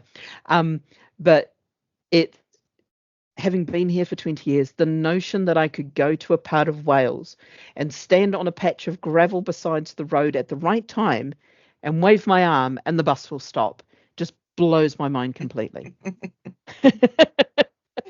And I will actually have to come to Wales and try this at some point. So Alex, Deborah and Keris, you might get me coming to Wales and going, let's go to a bus stop. Let's go take a picnic somewhere and find one of these crazy once a day bus stops. But I've really offered are. before, you're more than welcome anytime. They're dragging me to Birmingham. They're dragging me around the country. I will eventually come to more than just Cardiff Golf Course, which is the place I've been twice for 2 conferences. I went to exactly the same hotel twice. I never got to see anything else of Wales apart from this one golfing hotel. Before we close down, James and Jonathan, do either of you have any extra thoughts on this? I think for us, it's useful to have this sort of data. We operate hail and ride across all of our authority pretty much majority of the time, because we're a mixed authority. We've got quite a lot of rural areas, but we've got quite a large town that we're based out of that we still operate hail and ride out of, because we have the same issue with a lot of the people in Wales. Like Alex was mentioning, the parking situation on the roads around some of the stops is an absolute nightmare. Even ones we find, especially in our area, that are marked and have restrictions in place. We get quite a few issues in Scunthorpe with everything. People parking and breaking these restrictions, so it makes the accessibility for us as a nightmare. So having sort of something that can allow people to track it across other areas as well, especially with our bus passes that operate outside of our area really well, it would be handy for people that travel outside of North Lincolnshire. I'm just zooming in on Scunthorpe, and I'm going to see if I can find.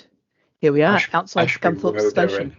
Ashby Road's a bad one. That's it's a marked stop, the railway station, but it doesn't have any services that go there often enough. So yeah, if you search Ashby High Street, that'll probably be the best one.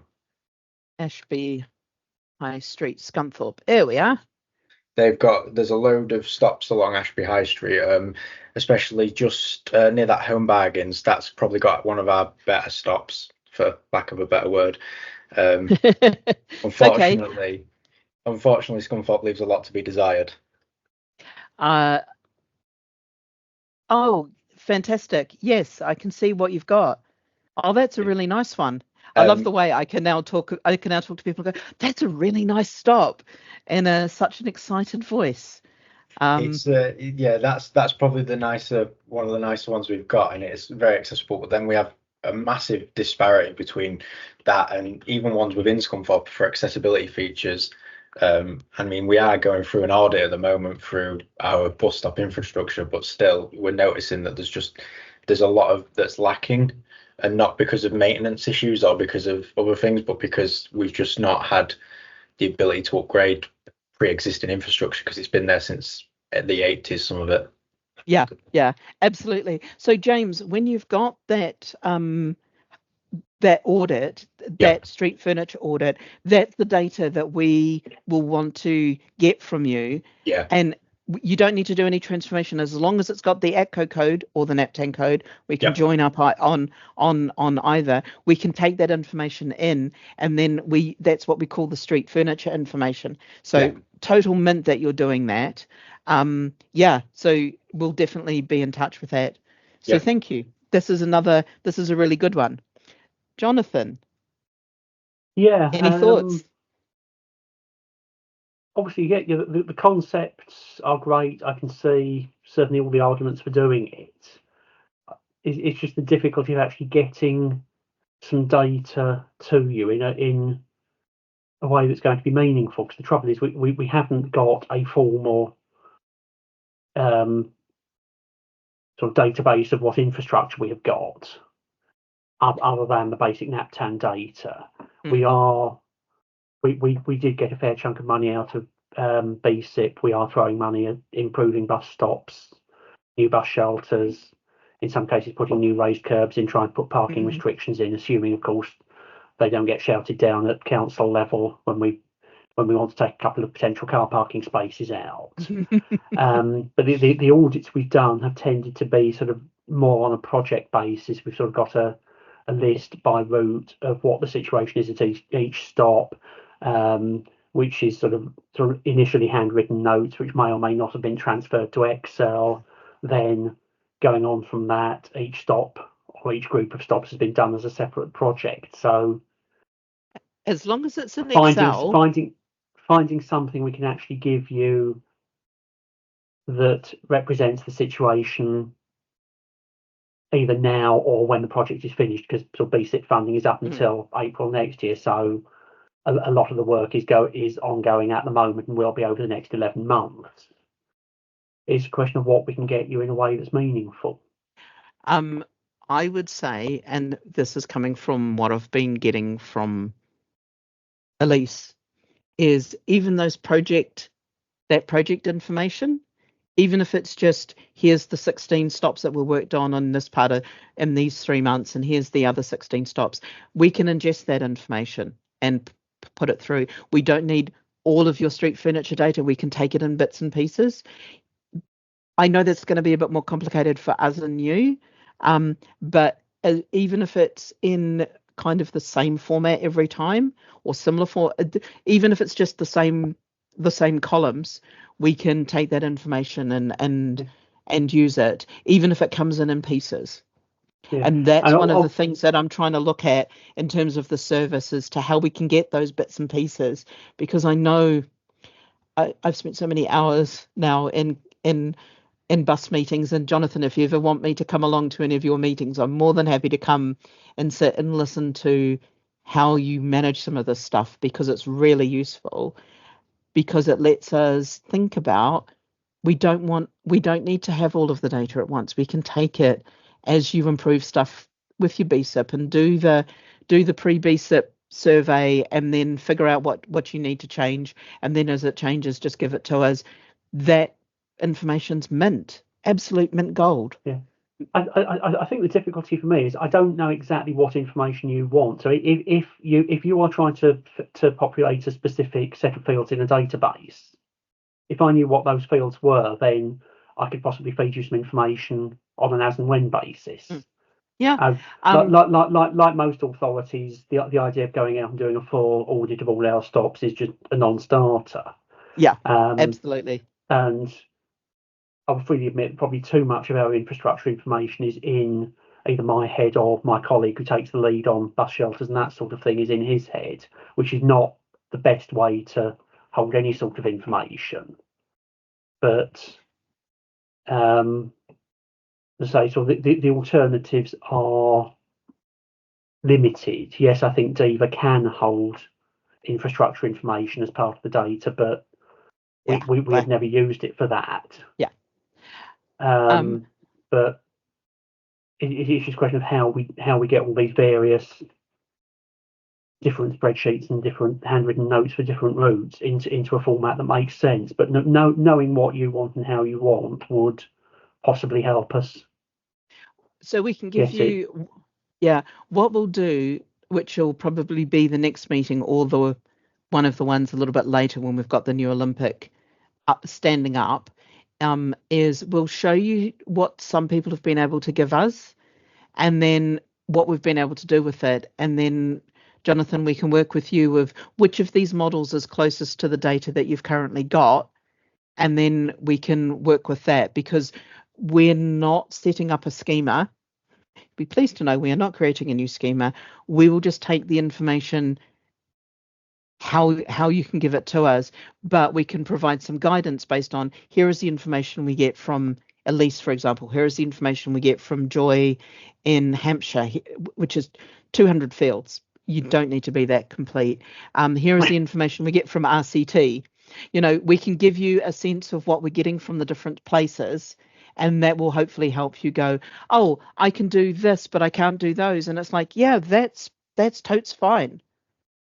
I hate to sound like we'll eat anything and sound like a real trash panda, but it really, and this is kind of one of those things of, I'm trying to build something that can essentially be a trash panda for the street furniture data, that can take it however you give it, because Jonathan, your stuff is always going to be slightly different to what Keris and we can get out of RCT. There will always be people like Joy in Hampshire who've managed to do 120, nearly 200 fields of information about a stop, including the precise height of the curbs and the curb type and all of this. But I also know that there are some people where they'll just basically be able to go, yeah, we think there's a bus shelter at that stop, and it's probably got and it's got a real-time information, because that's the bit that I know, and everything else, your guess is as good as mine. From that, we can at least start to infer some of the accessibility and give some of that information in a way that Alex can use it for his buses and that other people can use it for their journey planners. Does that make some sense, Jonathan? I think so. And yes, yeah. My one of my fears is with this sort of assuming things is that, are we going to be giving people information that encourages them to make a journey, and are they then going to complain because we gave them this accessible journey, and when they got there, the bus deposited them onto a muddy grass verge and they couldn't cross the road? Yeah, and that's the thing that we're trying to avoid. That's also, if you recall, all the way back here, I said that the next one, or one of the ones coming up, would be about contact form, because this is one of the loops that we've been asked about, and we're figuring out a way to ensure that people can give the feedback in a way that it's about the data. We understand it's about the data, and we as DFT, as the NaPTAN support team, can help the local authorities understand and hopefully fix and repair the data, or understand the data problem is probably the better way of putting it. Is it a stop that's in the wrong place? Is it a stop that's been misclassified? It's as marked and it's now no longer marked, or it's unmarked and it should now be marked. All of those little bits and pieces. We are also going to be relatively conservative on scoring something as accessible, especially in this first run, because the last thing we want to do is do the problem that Hockridge Wood brings up, is if you list something, if it's marked and it's on an A road, for example, and you list it as accessible, there's a big chance that it's not. So how do we refine that down so that we know exactly we're not marking Hockridge Wood as accessible? That's my first goal. Hockridge Wood has to be marked as not accessible. And then my second goal is, okay, how do we refine that so that we don't end up with ones that are this one? I'm just trying to count the number of stops. Where is it? There was another Chesham stop that I was at, which I can't remember which number tab it is because I can't see my tabs. Actually, so we don't mark something like I wish I could find my stop. There was a nice street stop that we had a look at, and I don't want to mark the stop that was on the street as being on the steep slope as being super accessible, because it's not super accessible, but it could be slightly accessible. So we want to give people the information, as much information as we can without overwhelming them, so that they have the agency and autonomy to make their journey. There are some people who would in wheelchairs who would look there and go, yeah, I'm a chancer, I'll definitely go for that because I know that I could get to my friend who lives half a mile from there, and that's banging. And there'll be other people who go, no, I wouldn't hop off at that stop. Where is the most accessible stop within that area? And can I get to that one? So it's giving people that information that allows them to make those travel decisions. Does that also make sense? Yeah. Excellent. Yeah. I suppose one thing I suppose on the journey planner side of things, one next step for journey planners would be sort of show street view so that people can have a look at the bus stop and make their own mind up, with the caveat that street view can sometimes be 10 years old.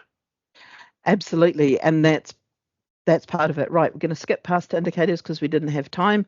Didn't think we would, but that's an entire separate thing. So, feedback corner. Oh, we're running bang to time. I'm going to stop sharing here.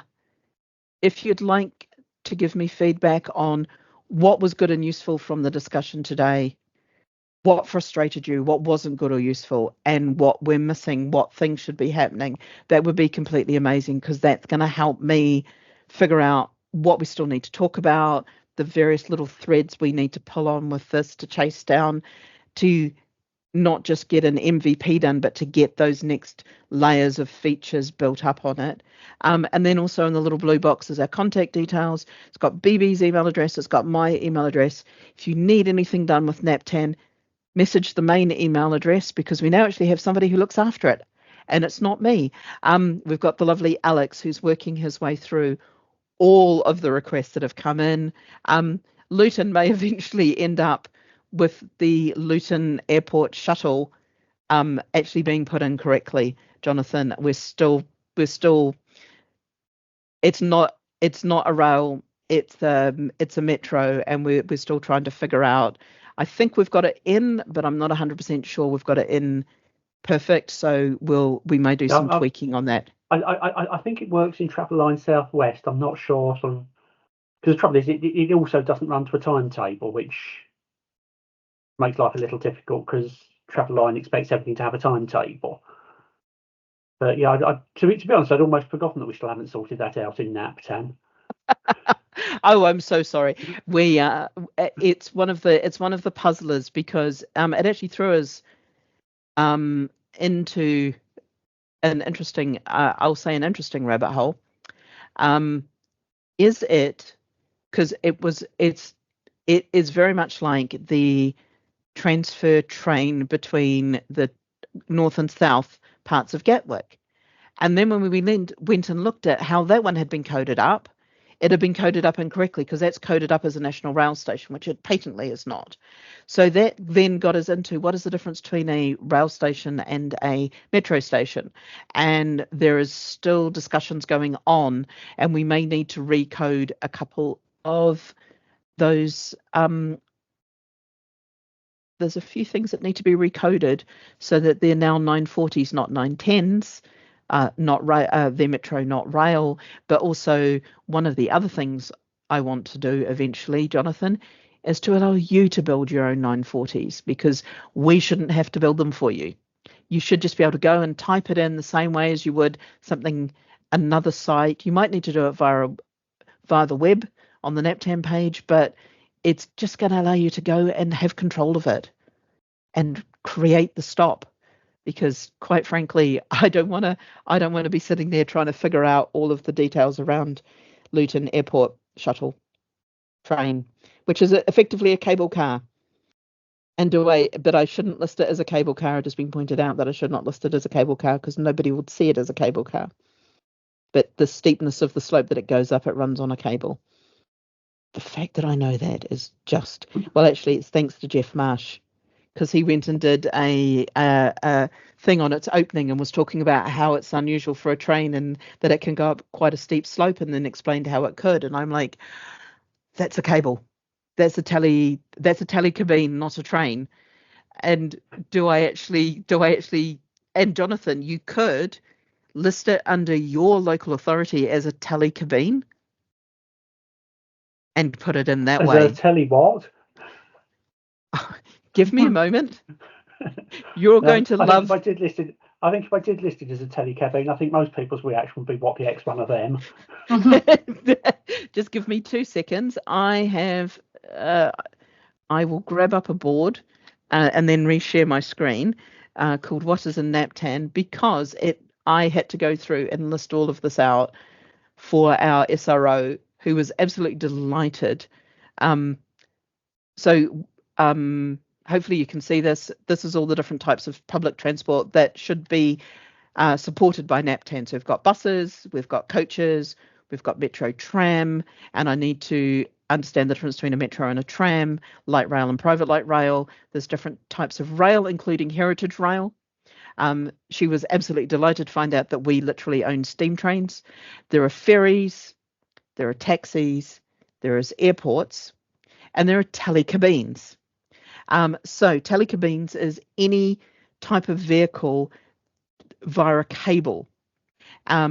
So this includes public lifts, although most public lifts are hydraulic, but that's just a fine detail, and funiculars. Now, the railway thingy at Luton is kind of a cross between a telecabine and a funicular. And Jonathan's just going to look at me and go, wow. But these are all under, nobody's used, there's actually a code within NaPTAN to use for telecabine, which of course nobody knows what it is. But that would allow you to build your little railway because it literally runs on a cable. So it is technically a funicular. Right. But no, we'll list it up as 940 because that is probably far more sensible. No, I think most people would see it as more like a metro than anything else. Yes, absolutely. And this is the ludicrousness. I must admit, I've never travelled on it.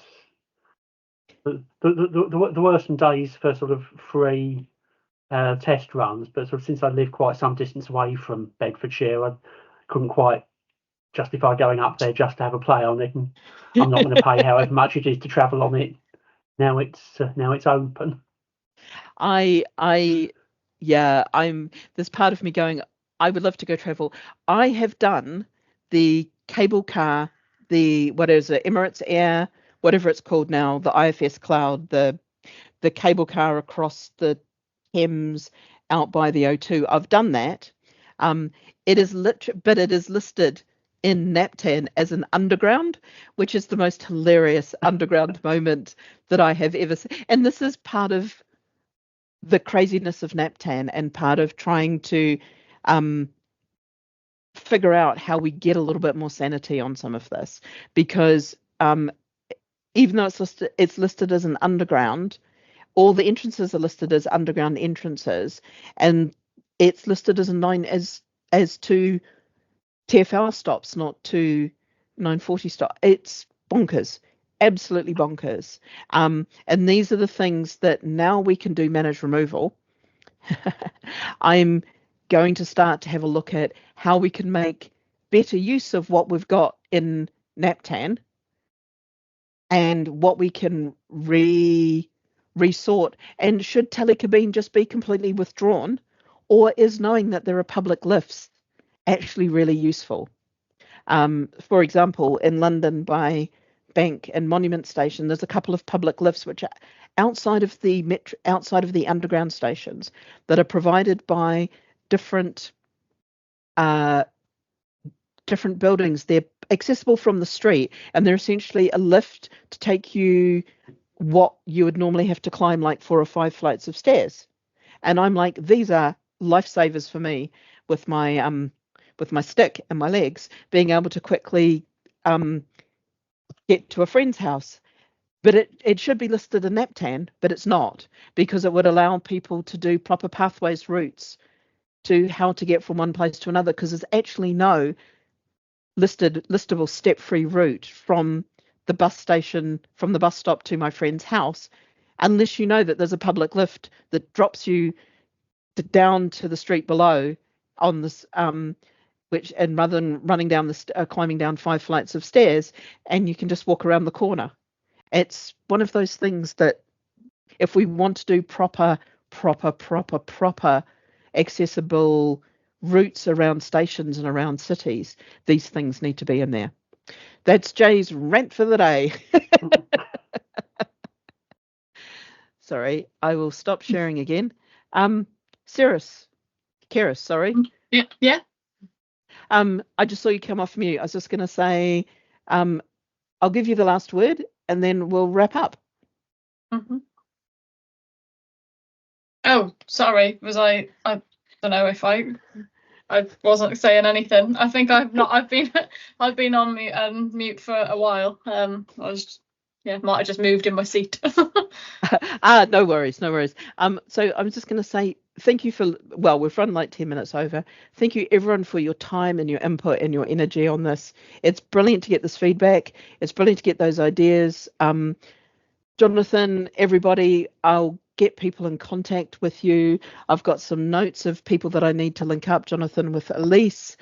Alex will come and talk to you probably a little bit later this year. It's not going to be right now, but we'll put you on our list of people to come and talk to about, well, now we've got this information, how can it be used? Because I think this bus operators is a really interesting little thread that we can pull on for announcements. And James and everybody will come and try and get your street furniture data when you got some, as you do those BSIT little projects and things like that we can get that information is going to be well helpful. So thank you, everybody.